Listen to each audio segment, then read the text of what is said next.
Hello friends, pro kabaddi league చరిత్రలో ఓ స్వర్ణ అధ్యాయానికి తెరపడింది.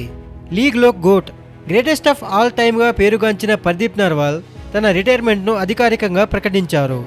PKL 12వ వేలంలో ఆశ్చర్యకరంగా ఎవరూ ఆయనను బిడ్ చేయకపోవడంతో ఆ నిర్ణయం మరింత భావోద్వేగంగా మారింది. ముంబైలో 2 రోజుల పాటు జరిగిన వేలంలో 20 లక్షల రూపాయల బేస్ ప్రైజ్తో ప్రవేశించినప్పటికీ అతనికి ఒక్క బిడ్ కూడా రాలేదు. అనంతరం స్పోర్ట్స్ బ్రాడ్కాస్టర్ సునీల్ తానేజాతో లైవ్ సెషన్లో పాల్గొన్న పర్దీప్ తన రిటైర్మెంట్ను ప్రకటించారు. ఈ ప్రకటన ఆయన అభిమానుల హృదయాలను తాకి భావోద్వేగాలతో నింపింది. అయితే ఆటను పూర్తిగా వదిలిపెట్టబోనని, కోచింగ్ లేదా మెంటర్షిప్ రూపంలో కబడ్డీతో తన అనుబంధం కొనసాగిస్తానని పర్దీప్ నర్వాల్ పేర్కొన్నారు. పీకేఎల్ సీజన్ 2లో బెంగళూరు బుల్స్ తరపున పర్దీప్ నర్వాల్ తన ప్రయాణాన్ని ప్రారంభించిన అసలైన వెలుగు అతనికి పట్నా పైరేట్స్లో లభించింది.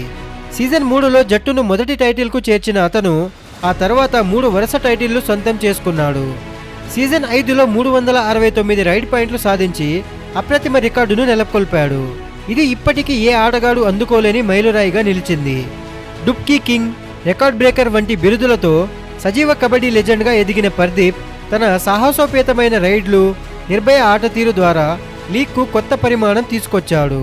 పట్నా పైరేట్స్ తరపున మెరిసిన అనంతరం యూపీ యోధాస్కి మారి సీజన్ 9లో 220 పాయింట్లు సాధించాడు. కానీ గత 2 సీజన్లలో ఫామ్లో తేడా రావడంతో అతని ఆటపై ప్రదర్శన ప్రభావం చూపించింది. సీజన్ 11లో బెంగళూరుకు తిరిగి వచ్చిన తర్వాత 20 మ్యాచుల్లో కేవలం 111 రైడ్ పాయింట్లతోనే పరిమితమయ్యాడు. కానీ అతని పీకేఎల్ మొత్తం గణాంకాలు అసాధారణంగా ఉన్నాయి. మొత్తంగా 1810 రైడ్ పాయింట్లు సాధించాడు. అందులో 82 సూపర్ రైడ్లున్నాయి, 88 సూపర్ 10లున్నాయి, 190 మ్యాచ్లు ఆడాడు. ఇలాంటి ఒక అద్భుతమైన లెజెండ్ మళ్ళీ కబడ్డీ ఆడకపోవడం అనేది చాలా బాధాకరంగా అనిపిస్తుంది. పర్దీప్ నర్వాల్ మైదానాన్ని వీడుతున్నా ఆయన ప్రభావం మాత్రం ఎప్పటికీ చెరగదు.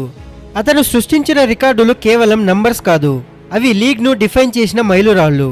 తాను మైదానంలో లేకున్నా అతని ఆట తీరు, స్ఫూర్తి మరియు నాయకత్వం భవిష్యత్తు కబడ్డీ తరాలకు మార్గదర్శకంగా నిలుస్తాయనడంలో ఎలాంటి సందేహం లేదు.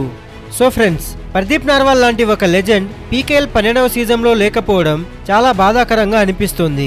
పర్దీప్ నర్వాల్ రిటైర్మెంట్ని చూసిన తర్వాత మీకేమనిపిస్తుందో మీ అభిప్రాయాలను కింద కమెంట్ సెక్షన్లో చెప్పండి. అలాగే మీకు కనుక ఈ వీడియో నచ్చినట్లయితే లైక్ చేసి కబడ్డీ ఫ్యాన్స్కి ఈ వీడియోని షేర్ చేయండి.